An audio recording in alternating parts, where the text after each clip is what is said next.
Welcome to the podcast, The Secrets of Success.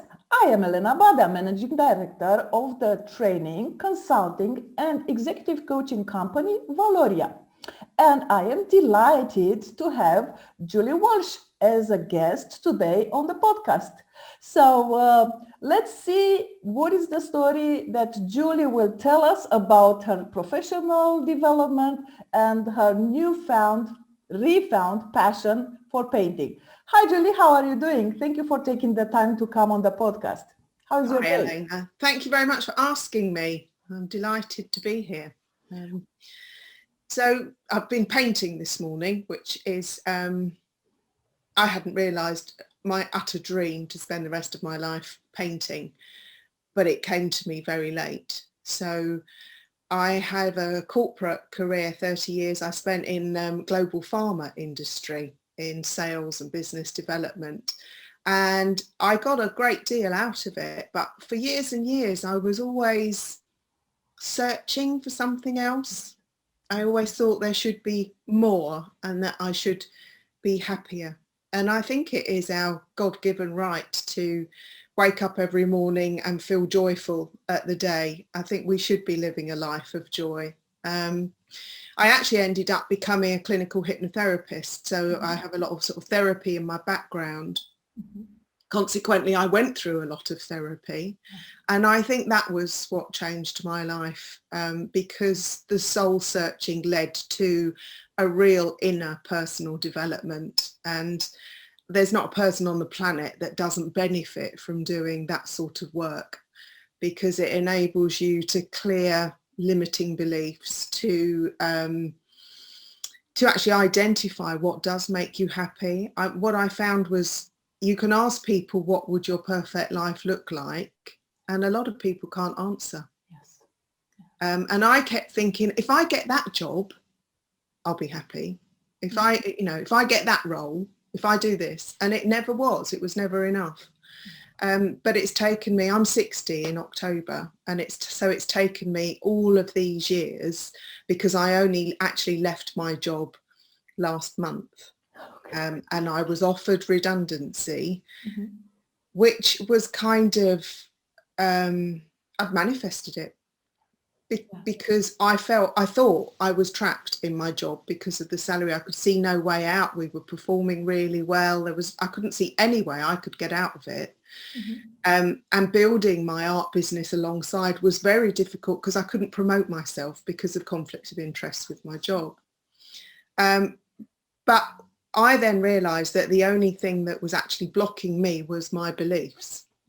And then I started going, okay, I'm ready for a miracle. This is what I want to be spending my time doing. And I got offered redundancy.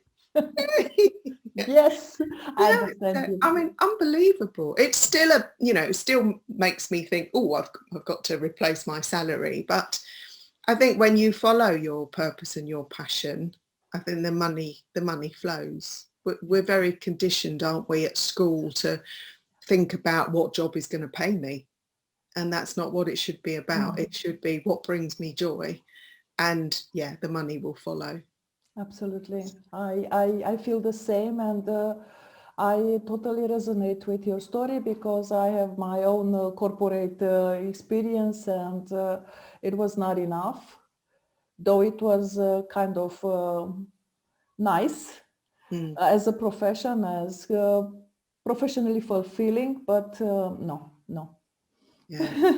And I think this last year has made, I think everybody has had to do a lot of soul searching. It's been a very sort of introspective year. Yes. And I think a lot of people now are questioning that treadmill that they were on.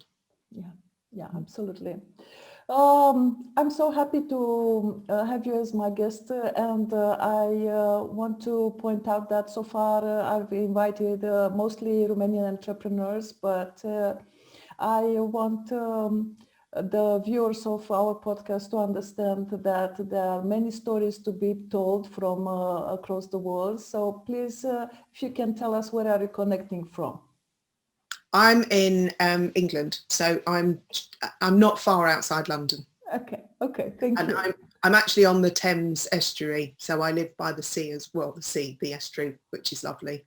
Yes, it is. It is lovely. So please tell us, who is Julie Walsh, the artist, and how did rediscovering painting change your life? Well, yes, because as a sort of 15-year-old, I would spend days just painting. I loved it. And I got accepted to art college way back in 1979, I think it was, Mhm. and I turned it down.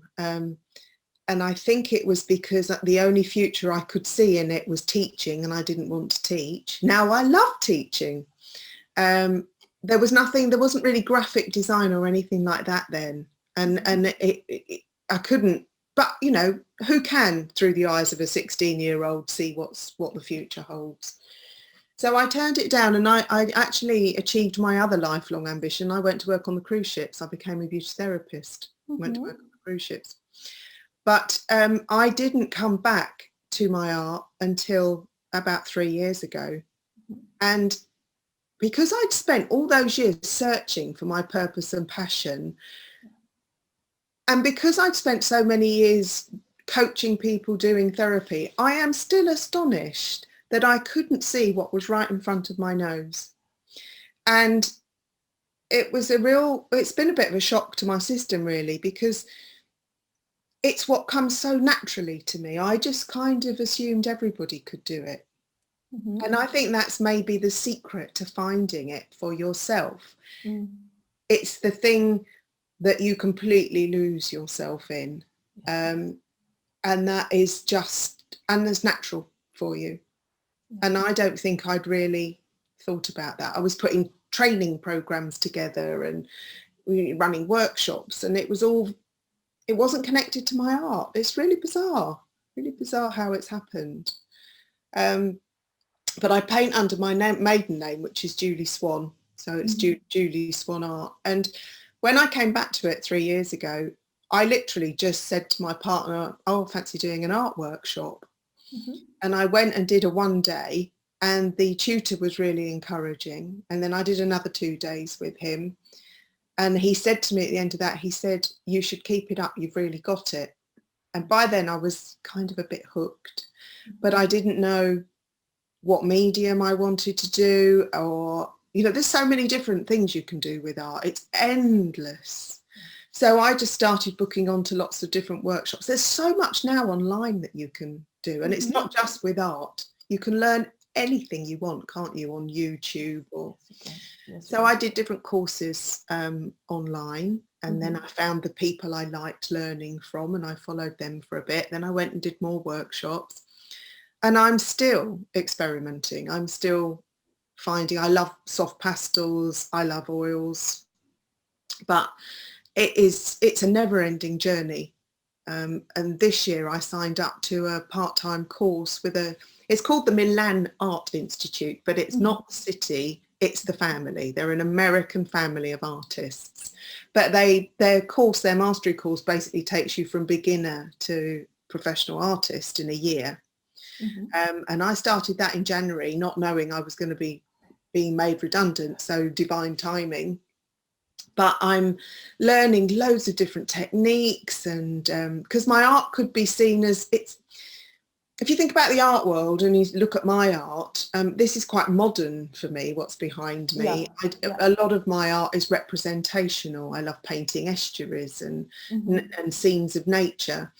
But I think it could be considered a bit old hat in the art world. You know, it doesn't make a statement. I just like painting things that make me happy. And they seem to make other people happy. Yes, indeed. Yeah. So I just kept painting. And then last year, just over a year ago, I actually put my paintings up in a local community centre in their cafe bar, and I had an open evening, invited everybody I know. And they stayed up for a month, and I sold nearly every piece of work. So I was absolutely delighted and a bit flabbergasted. And they weren't up for much money, but what it did make me realise was that people liked my art enough to buy it.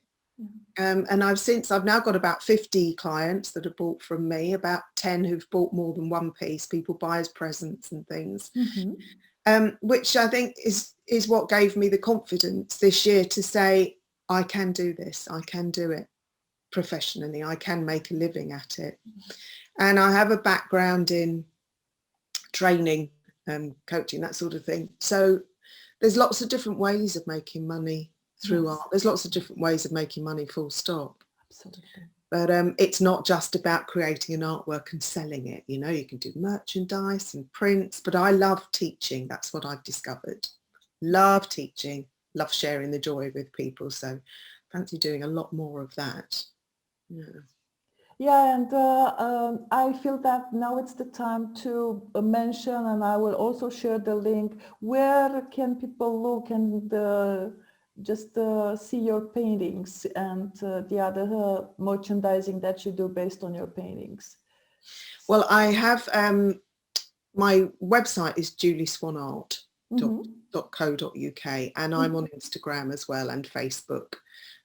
But I will send you my link because it's a link tree, so it has. Yes, I have that, and I will be sharing it in the comments on YouTube and also on social media, so that people can just click and look at your art. Super, thank you. Yes, thank you. So I want to ask you, in your experience, what does art make possible for people in this period of time? Well, it's been an interesting period, hasn't it? Yes. And when we go through our education system, we're very much taught left brain thinking. It's very linear, it's very structured. And we let go of our right brain, and our right brain is all about our creativity, incredibly active when we're children, and then it kind of gets educated out of us. This last year, because it has made people stop and take time out, the art world has exploded. You know, people are discovering so much of their creativity that they probably haven't tapped into since they were children. And for me, it very much links to mindfulness, because mindfulness was actually, it's based on a Buddhist meditative practice, but it was adapted in the 1970s for pain management. And it is just about focusing on the moment. But it's been proven, and you can actually fit it into your daily task by drinking your cup of tea mindfully or doing different activities mindfully. You don't have to sit in a darkened room and chant Om, which is why it's been fantastically adopted by corporate life and by big institutions, because the actual science behind it, and there's hundreds of proper full-bodied clinical studies demonstrating that it improves if you practice mindfulness, it improves your sleep, it lowers your blood pressure, it improves your sex life, your relationships, it makes you more creative, it improves your decision making. And it's because any form of meditation opens you up to the right side of your brain and you become much more intuitive. And art is a meditative practice, it's a mindful practice. Same as something like anything that requires all of your attention. So things like yoga, Pilates, things where you can't kind of think of anything else while you're doing it. Something that's totally absorbing is a mindful practice. And for me, I've discovered my meditation in my art, but what I love is introducing it to other people, because I do soft pastel workshops where people create a little seascape, sunset or sunrise. You can see them on my website, and they're about this big, they're not huge. But we do 3 hours where people get to play with soft pastels, which are just chalks. They're just pigment and binder, really easy to use, vivid, vibrant colours, and you just lose yourself in creating, and you don't have to have any skills to do it. So people, it's like going to the spa for a morning, bizarrely. But I think through COVID, people are tapping in so much more to their creative space and their creative side. And that's only going to be beneficial for, I think, mankind generally, but each of us as individuals, because once you've tapped into that, you're much more in tune with your intuition, and actually your life and your decisions are made intuitively rather than having to think them through in your head. Yeah. A quick question. Why do you think that intuition got so, I don't know how to say, Sidetrack. discredited, sidetracked, exactly. Yeah. Um, it's difficult to say, isn't it? I mean, Yes. I think a lot more people are opening up spiritually now. Mm-hmm. If you think about, you know, the new age, as it used to be called, it was very much around hippies and the 60s and 70s. But there's a new form now, I think, that is very much connecting people who are spiritual with the rest of life, really. Yes. And a lot of people sort of like me that have a background in science and, you know, hard-nosed business and corporate are also very what I call woo-woo. Mm-hmm. But we can make that transition and use the language that's understandable to people generally. It doesn't sound too bizarre. And I do quite a lot of public speaking, and I tend to talk about energy and how it impacts people. And I don't mean about how you feel when you get up in the morning. I don't mean the physical energy. Mm. I mean the vibrations that you surround yourself with. Mm-hmm. Everything in the universe is vibration. We only appear three-dimensional because our cells vibrate at a certain rate that makes us appear. We're actually, if you look up the holographic universe, it's all been proved by the science of metaphysics, which they Yes. don't teach at school. Mm-hmm. But if you think about things like television and radio, they're all vibration. Yes. And actually, you can explain spirituality, you can explain mediumship and psychic ability through the fact that it's all energy and we are just sensitive to different levels of that energy. Some of us more sensitive than others. Yeah. But there's not a single person out there that doesn't recognize that they can walk into a room and know if there's been a row because they feel the energy, and that is the vibration. So we all have that sensitivity, and I think people are really beginning to open up much more to it now. And I like to demonstrate when I'm with people how it works using kinesiology, where you can actually muscle test the body and find out what's good and what's bad for the body, and if you're telling the truth or if you're lying. There's so much out there. It's a fascinating world that we live in. Yes. And I Yes, it think is. people are really beginning to question, now. Yeah.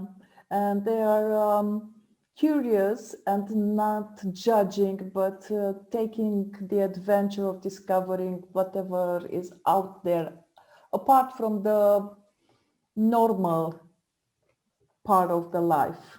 Yeah. Yeah. And I believe that we are spiritual beings having a physical Physical. experience. Yeah. And I teach soul lessons and soul development, I call it, really, when I've done coaching and therapy. And it's about understanding what your soul lessons are. So if you find that you're getting repeating patterns in your life and you are not changing your reaction to them, they will continue, and you will have little problems thrown at you like little pebbles. If you don't change, then you'll get something a bit bigger and a bit bigger, until in the end you walk into a wall kind of issue, which will be health or redundancy or bereavement or divorce, anything that's life-changing. And COVID has been one of those for pretty much the world. Yes. Yes. And it says something about the times that we're going through at the moment. You know, the age of Aquarius is a very spiritual age. And we've come from an age of sort of male energy, very linear thinking, very direct, very compartmentalized. And this is the energy of collaboration. It's a female energy. It's very nurturing and supportive. And I think you can see the transition happening. Yeah. Yeah, you can see it. Oh, I like it. I mean, this is something that I'm passionate about as well. So, with all that in mind, what are your plans for your art and for your coaching? What projects do you have ahead of you now? Well, I'm trying not to get too distracted because I am a real ideas person. And I mean, over the years when I've worked with people, I've actually developed a program called the Fabulous Life Ladder, which is, it's all the tools and techniques I've used and have worked. And I've got it in a program, but I haven't written it up or published it yet. But that's got to go on the back burner because at the moment I'm going to focus purely on my art, finding my niche, my style, you know, the way I want to work. That's my priority, and I'm still experimenting.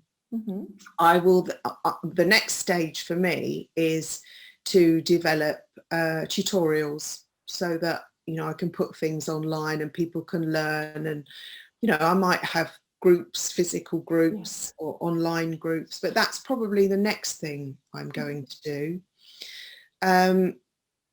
My you know, my perfect world would be to spend the rest of my life traveling and painting and teaching and being paid for it. Yes, let's manifest that for Julie. And Julie, please. that would be my heaven. Yes, I've actually got a son that lives in Canada, and he moved out there about 3 years ago, and he's in Vancouver, which I wanted to live in when I was younger, when I was on the cruise ships. I adored it. And we went the year after he moved out, and we had nothing but torrential rain for a whole fortnight out there. It was horrendous. So I'm itching to get back there and spend some time in the beautiful, beautiful world that is Canada without the rain. Yeah. So it's nice to think that I don't have to ask for time off work anymore, and that I can go out there and I can paint, and it's all just part of my life now. And I think that's how everybody should feel. So I've got a lot of plans, but I'm almost trying to rein myself in so that I don't get pulled in too many directions. So this year for me, it's getting my art really in a way so that it's natural to me, and I know what I'm producing. I know what my niche is and who will like it, and doing my tutorials because I just love sharing them with people, and I think they're so good that it's so good for people to do something creative, and getting online really. Yeah, you have to, because when I saw your paintings online, Rosie at the beach, the lovely puppy, that paintings totally warmed my heart, and the wonderful colors that you used in the painting with the London landscape, the grays and the blushes, fantastic. I've got that cushion. Exactly, that one. I like it so much. And the one behind you, Thank you. speaks to me as well. I love the blues and the greens. Thank you. So please, whatever you do, post it, share it.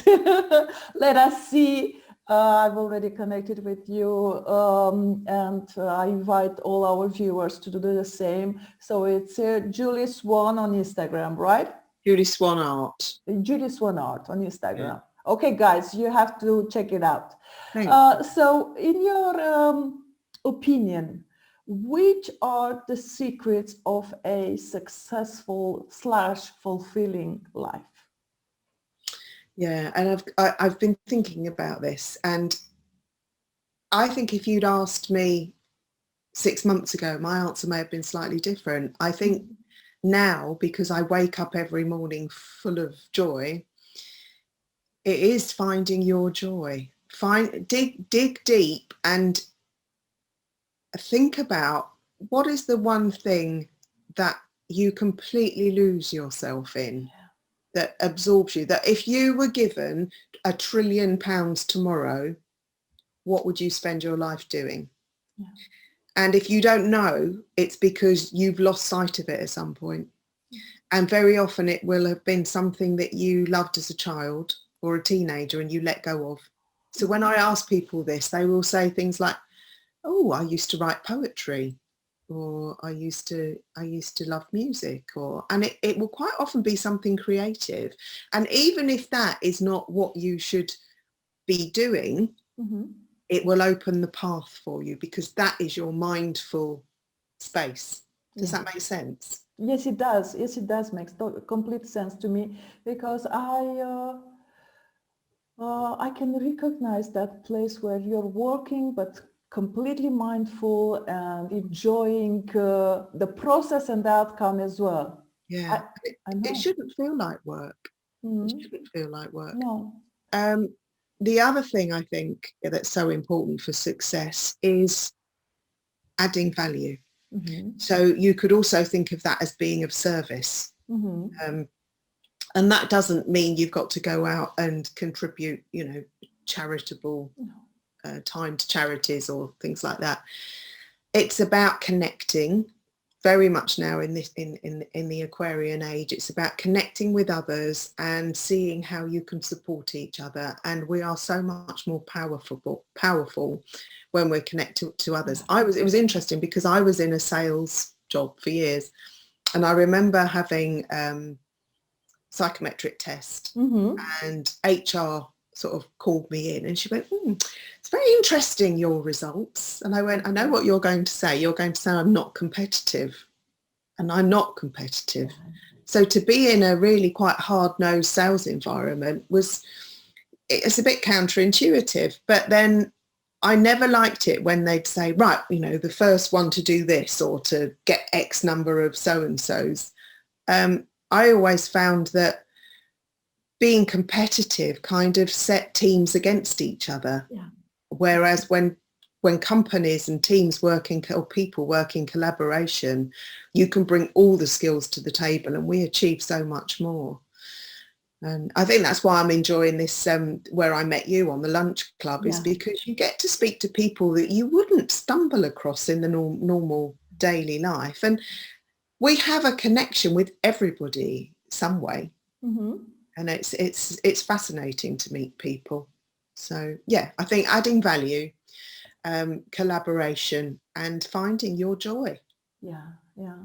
Uh, I understand, but now just one question on it has just come to me.